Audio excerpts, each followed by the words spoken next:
Good day. It's Monday the 8th of April, first day of my week off. It's nearly 3 o'clock in the afternoon. I'm just feeding the putty tats. The electrician was supposed to come this morning, but has failed to do so, and basically is coming tomorrow now, which is, I guess, it's getting annoying, right? Because it's cutting into my holiday time. Anyway, this morning, or rather early this afternoon, because I didn't actually get up until 12 o'clock, I have been flying my drone a little bit in the garden, and I am going to segue to some shots of that right now.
Good, that, wasn't it?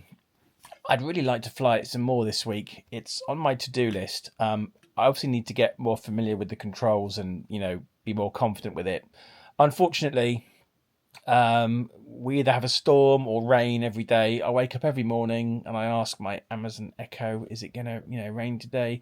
There's always a 40 or 41% chance. Yes, it was knocking it down this afternoon. So, it's stopping me doing a lot of things. I've got a load of weeding I need to do. I've got some lawn edges I need to trim. It's stopping me doing a lot of things, which is a bit annoying. But yeah, I would like to fly it some more. This is like a really kind of, throwaway video, to be honest. Not a lot's happened today. Liz was okay. I bought her some pajamas, left them at the hospital. Don't know if she likes them or not. We'll have to wait and see, won't we? But yeah, nothing much else to say today. Thanks for watching. If you enjoy what I do here, although I can't think why, please remember to click the like button, smash that subscribe button, and hit the bell icon to be notified whenever I post a new video. You might also want to check out my website, www.worldsbestestpoet.com, if you fancy a laugh.